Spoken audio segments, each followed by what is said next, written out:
செய்திக் கதம்பம்.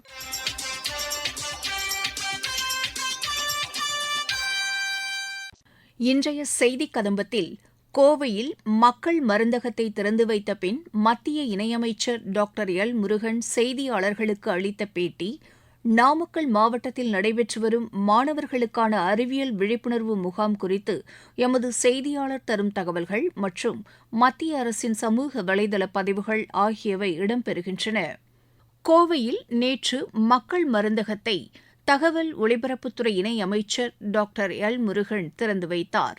பின்னர் செய்தியாளர்களிடம் அவர் பேசுகையில், பிரதமர் அவர்களுடைய மலிவு விலை மருந்துகள் அனைத்து தரப்பு மக்களுக்கும் சென்று சேர வேண்டும் என்ற நோக்கில் ஜனௌஷதி என்று சொல்லக்கூடிய மலிவு விலை மருந்தகத்தை திறந்து வைத்திருக்கிறோம்.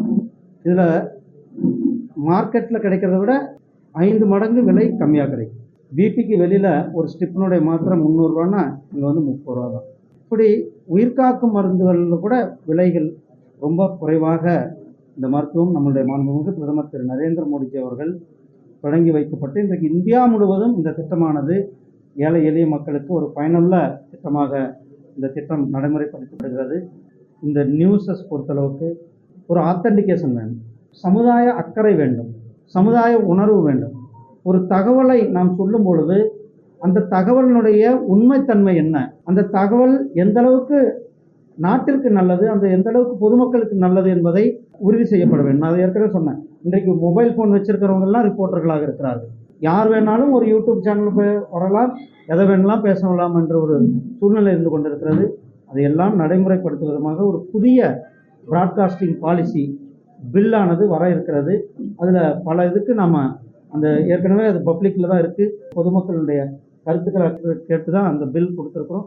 அந்த மக்களினுடைய கருத்துக்கள் அடிப்படையில் அந்த பில்லை வந்து சட்டத்தில் கொண்டு வரும். நியூஸினுடைய தன்மை ஒரு பொது விஷயங்களுக்கு, பொதுமக்களுக்கு ஒரு ஆக்கப்பூர்வமான செய்திகளை எடுத்து செல்லுகின்ற ஒரு செய்தி நிறுவனங்களாக அது இருக்க வேண்டும். அது யூடியூப் சேனலாகட்டும் அல்லது இன்றைக்கு இருக்கிற டிஜிட்டல் மீடியாவில் இருக்கிற நம்மளுடைய டிவி சேனலுடைய டிஜிட்டல் மீடியாக்களாக இருக்கட்டும், அவர்களெல்லாம் பொறுப்புணர்ந்து செயல்பட வேண்டும் என்பதுதான் என்னுடைய கோரிக்கையாக இருக்கிறது.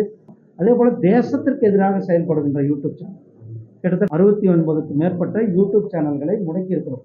அதாவது தேசத்திற்கு எதிராக செயல்படுவது அல்லது தேசத்திற்கு எதிரான கருத்துக்களை சொல்லுவது அல்லது நம்மளுடைய மிலிட்ரிக்கு எதிரான கருத்துக்களை சொல்லுவது, நாட்டினுடைய சட்டம் ஒழுங்கிற்கு குந்தகம் விளைக்கின்ற விதத்தில் செயல்படும்.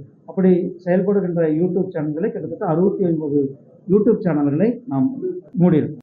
நாமக்கல் மாவட்டத்தில் அரசு பள்ளி மாணவர்களின் அறிவியல் ஆர்வத்தை தூண்டும் வகையில் அறிவியல் விழிப்புணர்வு முகாம் நடத்தப்பட்டு வருகிறது. இதுகுறித்து எமது செய்தியாளர் தரும் தகவல்கள். என்றும் நீடித்து நிலைத்திருக்கக்கூடிய செல்வம் கல்வி என்பதை கேடில் விழிச்செல்வம் கல்வி ஒருவருக்கு மாடல்ல மற்றையவை என்கிறார் பொய்யாமொழி புலவர் திருவள்ளுவர். மாணவ மாணவிகளுக்கு அறிவியல் ஆர்வத்தை தூண்டுவதை நோக்கமாக கொண்டு நாமக்கல் மாவட்டத்தில் முதன்முறையாக மாவட்ட ஆசிரியர் கல்வி மற்றும் பயிற்சி நிறுவனம், தன்னார்வ தொண்டு நிறுவனங்கள் ஆகியவற்றின் சார்பில் முதன்முறையாக அறிவியல் தேர் திட்டம் செயல்படுத்தப்படுகிறது. மாவட்டத்தில் உள்ள 15 வட்டாரங்களிலும் தலா 2 நடுநிலைப்பள்ளி வீதம் 50க்கும் மேற்பட்ட அரசு நடுநிலைப்பள்ளிகளில் அறிவியல் கண்காட்சி செயல்முறை விளக்கத்தை செய்து காட்டுகிறது. பல உயர் அதிகாரிகளையும் மக்கள் பிரதிநிதிகளையும் உருவாக்கிய பெருமை கொண்ட திருச்செங்கோடு மலையடிவாரம் நகராட்சி நடுநிலைப்பள்ளியில் அறிவியல் ரத கண்காட்சி மற்றும் செயல்முறை விளக்கம் நடைபெற்றது. இதில் அடிப்படை அறிவியல் சோதனைகளான ஒலி உருவாக்குதல், ஆக்சிஜன் ஹைட்ரஜன் வாயுக்களை கண்டறிதல், மனிதனின் இதய துடிப்பை கண்டறிதல், இடிதாங்கி நிலை மின்னியல், தடய அறிவியலில் பயன்படுத்தப்படும் செயற்கை ரத்தம் உருவாக்குதல், அமில கார சோதனைகள், அழுத்தம் சோதனைகள், வேதியியல் பச்சோந்தி, கோண உந்தம், சிதைவுறுதல் வினை, நியூட்டனின் 3 விதிகள், ஹீலியம் வாயுவை பயன்படுத்தி குரல் மாற்றி பேசுதல், மனித ரத்தத்தின் பிரிவுகளை கண்டறிதல், ஒளி விலகல் என்பன உள்ளிட்ட 20க்கும் மேற்பட்ட அறிவியல் செய்முறைகள் செய்து காட்டப்பட்டன. சுமார் 700 வகையான அறிவியல் சோதனைகளை செய்து காட்டும் வகையில் இந்த அறிவியல் தேர் திட்டம் மாவட்டத்தில் உள்ள நடுநிலைப் பள்ளிகளுக்கு இயக்கப்படுகிறது. இந்த அறிவியல் கண்காட்சி மற்றும் செயல்முறை விளக்கத்தை பார்வையிடும் மாணவ மாணவிகள் அறிவியல் தொடர்பான ஆர்வம் தங்களுக்குள் அதிகரித்துள்ளதாகவும், பாடப்புத்தகத்தில் படிப்பதை விட இதுபோன்ற செயல்முறை விளக்கங்கள் தங்களுக்கு எளிதில் புரிகிறது என்றும் மகிழ்வோடு பகிர்கின்றனர். என்னோட பேர் ஷர்மி. நான் நகராட்சி நடுநிலைப் பள்ளி மலையடிவாரம் திருச்செங்கோட்டில் படிக்கிறேன். இன்றைக்கி எங்கள் பள்ளியில் வந்துட்டு அறிவியல் தேரோட்டம் நடந்துச்சு. இதில் நிறைய சயின்ஸ் எக்ஸ்பிரிமெண்ட்ஸ்லாம் பண்ணாங்க. அது எங்களுக்கு ரொம்ப யூஸ்ஃபுல்லாக இருந்தது. ப்ரெஷர்னா என்னது, எண்டோதெர்மிக், எக்ஸோதெர்மிக், இந்த மாதிரி நிறையா சொல்லி கொடுத்தாங்க. இதெல்லாம் நான் டெக்ஸ்ட் புக்ஸில் தான் படிச்சிருக்கேன். இந்த மாதிரி அதை விட இந்த மாதிரி செஞ்சு காமிக்கிறது இன்னும் நல்லாவும் புரிஞ்சிச்சு. இது என்றைக்கும் நான் மறக்க மாட்டேன். அனைவருக்கும் வணக்கம். என் பேர் சௌவர்ணி. மலையடிவாரம் ஸ்கூலில் 8ஆம் வகுப்பு படிக்கிறேன்.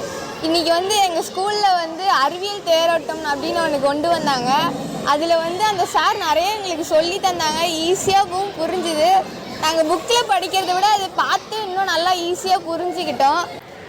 நாமக்கல் மாவட்டத்தில் முதன்முறையாக மாவட்ட ஆசிரியர் மற்றும் பயிற்சி நிறுவனம் சார்பில் தொடங்கப்பட்டுள்ள இந்த புதிய முயற்சி இனிவரும் காலங்களில் மேலும் சிறந்த முறையில் செயல்படுத்தப்படும் என அந்நிறுவன முதல்வர் முனைவர் மு. செல்வம் தெரிவிக்கிறார். ஏறக்குறைய 12,500க்கும் மேற்பட்ட குழந்தைகள் இதனால் பயன்பெறுகிறார்கள்.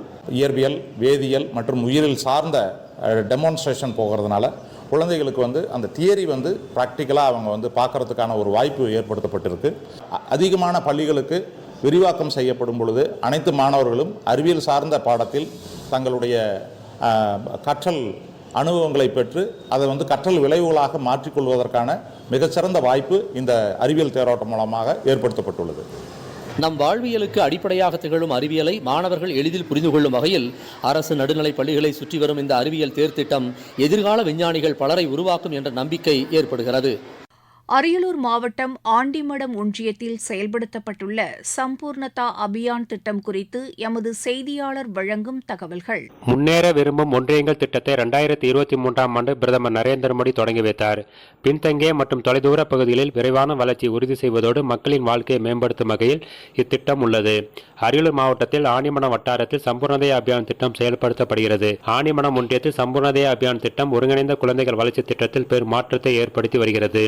வட்டாரத்தில் உள்ள 125 அங்கன்வாடி மையங்களில் 9,500 குழந்தைகள் முன்பருவ கல்வியை பயின்று வருகின்றனர். திட்டத்தில் வளரிளம் பெண்களுக்கு இணை உணவு முக்கிய இலக்காக நிர்ணயிக்கப்பட்டுள்ளது.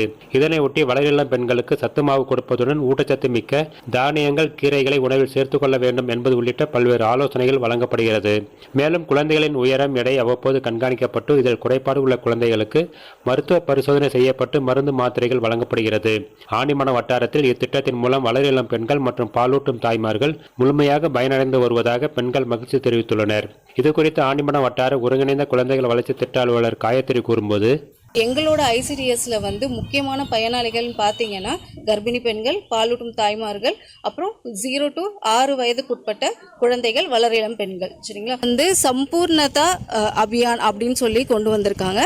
எங்களுக்கு ஒரு இண்டிகேட்டர், அதாவது ஒரு இண்டிகேட்டர்ல என்னன்னா கர்ப்பிணி பெண்களுக்கு இணைய உணவு 100% போய் சேரணும். இதுதான் எங்களோட இலக்கு. ஸோ கர்ப்பிணி பெண்களுக்கு முக்கியமாக இணை உணவு 100% போகணும்.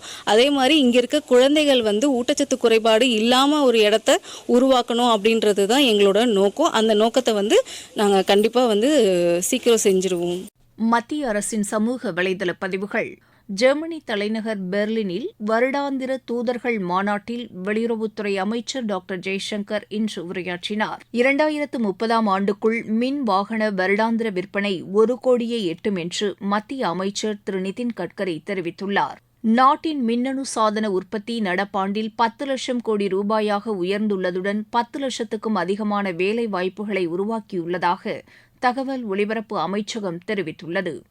நாடு முழுவதும் 99.95% காவல் நிலையங்களில் இணையவழி அமைப்பு முறையில் முதல் தகவல் அறிக்கை பதிவு செய்யப்படுவதாக மத்திய அரசு தெரிவித்துள்ளது. குஜராத்தில் உள்ள உலகின் மிக உயரமான ஒற்றுமை சிலையில் விரிசல் ஏற்பட்டுள்ளதாகவும் இது எந்நேரத்திலும் இடிந்து விழக்கூடும் என்றும் சமூக வலைதளங்களில் பகிரப்படும் புகைப்படச் செய்தி போலியானது என்றும் இது உண்மைக்கு மாறானது என்றும் மத்திய அரசு தெரிவித்துள்ளது. சமூக வலைதளங்களில் பகிரப்படும் இந்த புகைப்படம் 2018 கட்டுமான பணியின் போது எடுக்கப்பட்டது என்றும் அரசு தெளிவுபடுத்தியுள்ளது.